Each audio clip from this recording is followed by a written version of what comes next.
मैं मनोज कुमार सिंह, सहाचार्य हिंदी विभाग, राजा सिंह महाविद्यालय सिवान। छात्रों, आज के व्याख्यान के केंद्र में स्नातक प्रथम वर्ष के हिंदी रचना के 100 अंक वाले हिंदी रचना में प्रस्तावित रहीम के दोहे पर चर्चा की जाएगी। जैसे कि आप जानते हैं कि भारतीय सभ्यता के इतिहास को अगर ध्यान दें तो दो ऐसी घटनाएं हुई हैं जिसके कारण भारतीय सभ्यता के इतिहास की दिशा सबसे अधिक बदली है। उन दो घटनाओं पर अगर गौर करें तो वो दो घटनाएं हैं, एक 750 ईस्वी के लगभग भारत की धरती पर इस्लाम का आगमन, और दूसरी घटना 1600 ईस्वी के लगभग भारत की धरती पर अंग्रेजों का आगमन। अगर ये दो घटनाएं नहीं हुई रहती तो भारत की जो तस्वीर बनती इससे जुदा होती। खैर, ये घटनाएं हुई हैं, इतिहास के सत्य हैं, तो इसके इन घटनाओं के प्रभाव पर हम चर्चा करते हुए इस विषय के पाठ्य पर आएंगे। इन घटनाओं की चर्चा इसलिए भी आवश्यक है कि रहीम का संबंध इन घटनाओं से है। भारत की धरती पर जब इस्लाम का आगमन होता है तो उसके साथ आने के साथ इस्लाम यहाँ पर आया तो एक अलग तहजीब, अलग संस्कृति, अलग भाषा के साथ यहाँ पर आया, और यहाँ पर भी एक अलग संस्कृति, अलग सभ्यता अपनी पहले से चली आ रही थी। दोनों का आमना सामना हुआ तो स्वाभाविक है संघर्ष भी हुए, सामंजस्य भी हुए, एक नई ऊर्जा उत्पन्न हुई जिससे एक भारत की नई तस्वीर बनी। उन तस्वीरों को अगर गौर से देखें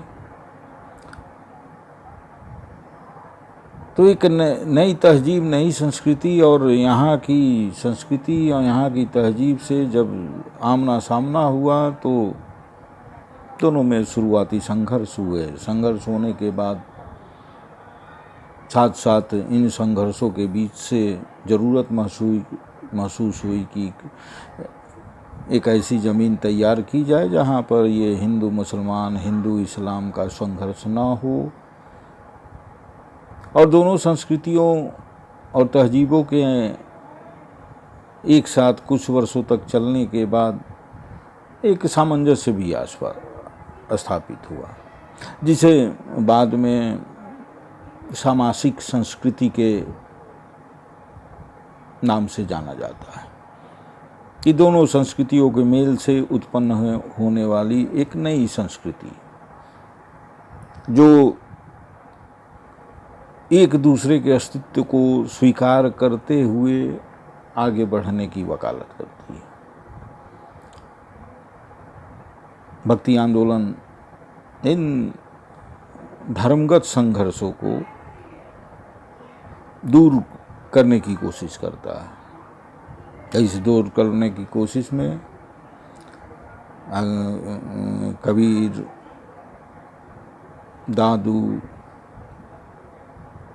रैदास, सूरदास, मीराबाई आदि भक्त कवियों की चर्चा के अतिरिक्त एक ऐसी धारा बही जो मलिक मोहम्मद जायसी का आप लोगों ने नाम सुना होगा, जिन्होंने पद्मावत की रचना की थी। वो पद्मावत जिसके आधार पर कुछ वर्ष पहले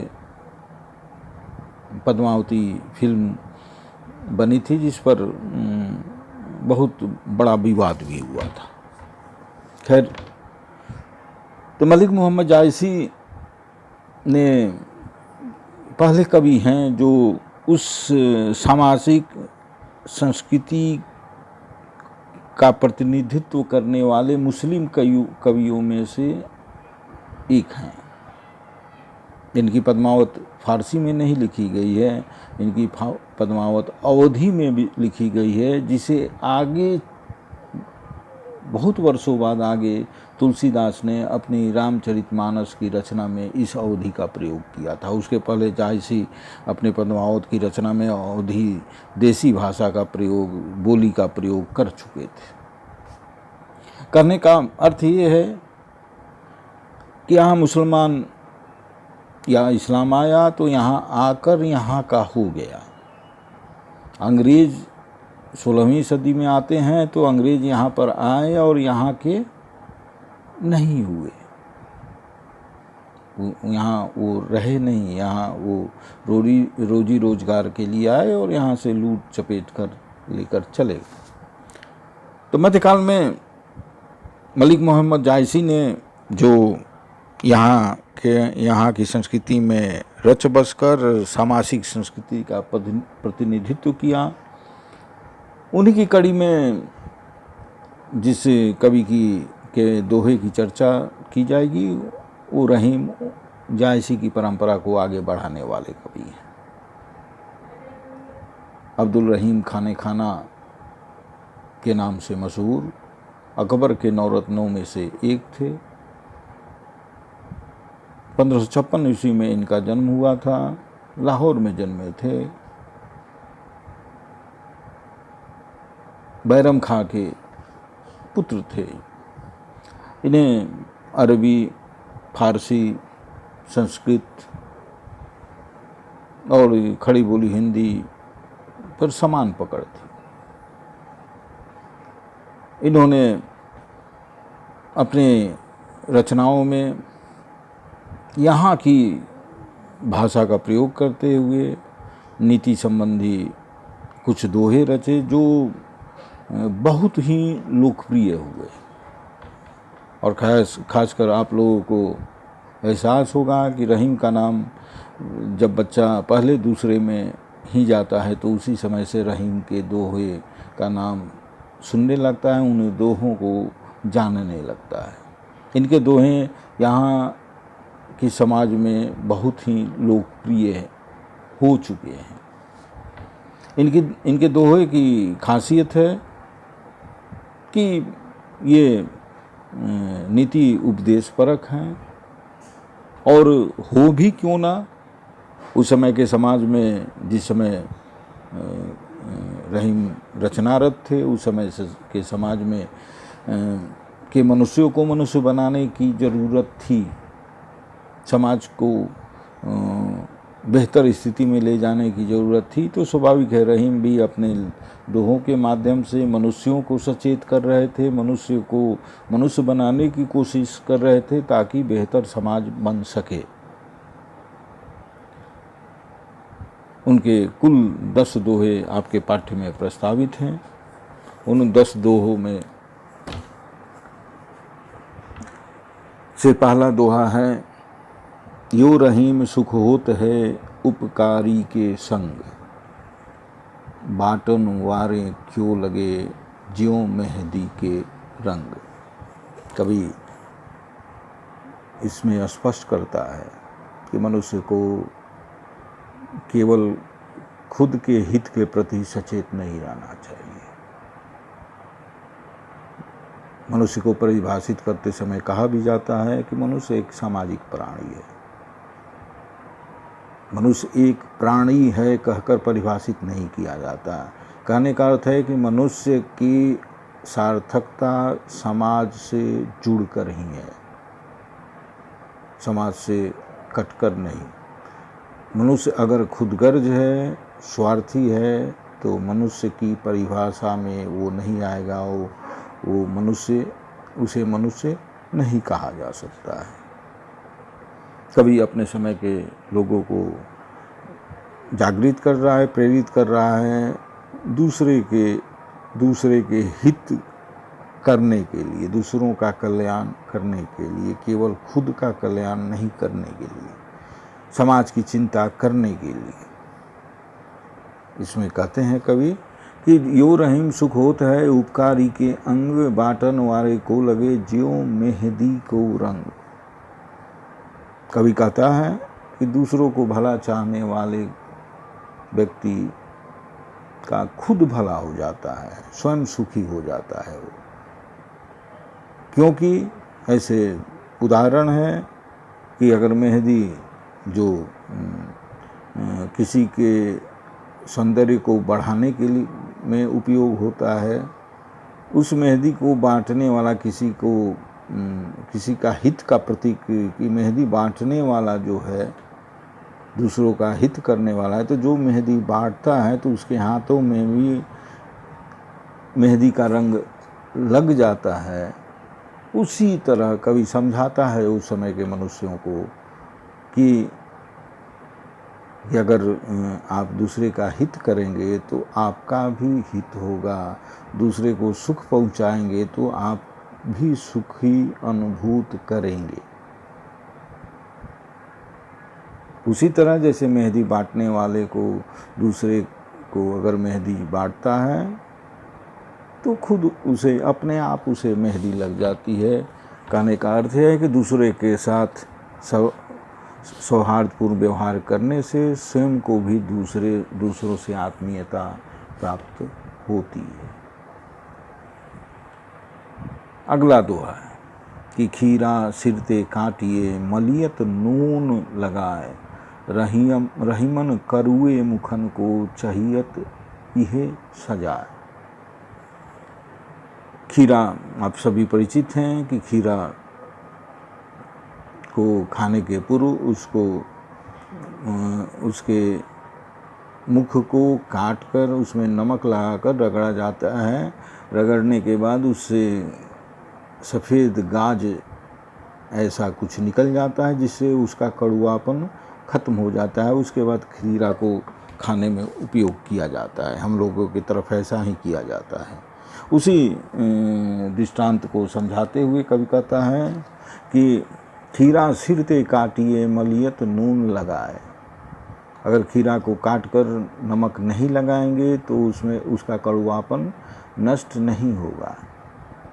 कवि आगे कहता है कि रहीमन करुए मुखन को चाहियत यह सजाए, कि जो कड़वा बोलता है, जिसके मुख से हमेशा बुरी बातें निकलती हैं, उन व्यक्तियों के साथ इसी तरह का व्यवहार करना चाहिए। कहने का अर्थ है कि बुरे के साथ कठोरता से पेश आने पर ही उसका परिणाम सुखद हो सकता है, अन्यथा नहीं है। जिस प्रकार खीरे की कड़वापन दूर करने के लिए उसका मुख काट कर नमक लगाया जाता है, तब उसका कड़वापन नष्ट होता है। बुरे व्यक्तियों के मुख से बुरी बातें जो निकलती हैं उनके साथ भी ऐसे ही व्यवहार करना पड़ता है। कठोरता से पेश आने पर ही वो बदल सकते हैं और समाज का अहित नहीं कर पाएंगे।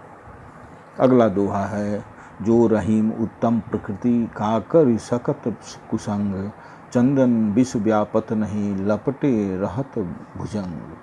कवि कहता है कि जो व्यक्ति की प्रवृत्ति अच्छी है, वृत्ति अच्छी है, जो मूलतः अच्छे स्वभाव के होते हैं, उन पर कुसंग अर्थात बुरे के साथ संगत का कोई असर और प्रभाव नहीं पड़ता।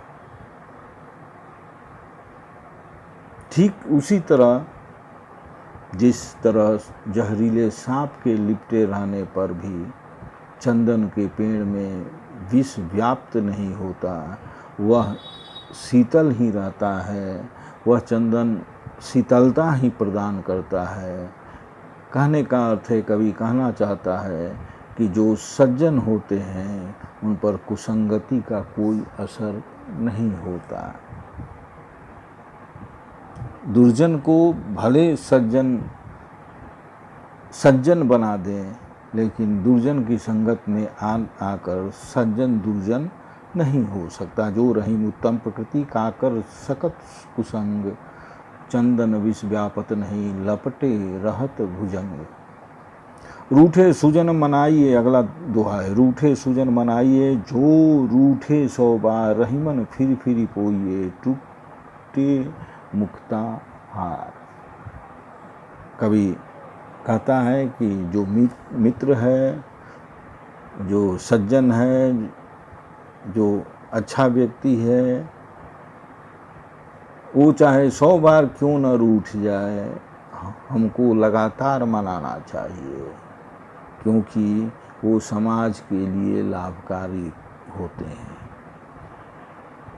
मोतियों की मुक्तों की हार के टूट जाने पर, कीमती मुक्ता का हार टूट जाने पर उसे कोई फेंक नहीं देता, उसे बार बार धागे से पिरो कर उसका इस्तेमाल होता है।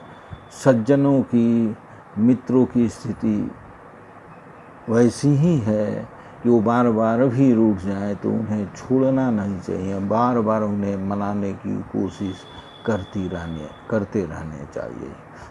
तात्पर्य यह है कि साधु जनों और सज्जनों को हमेशा प्रसन्न रखना चाहिए। धन्यवाद।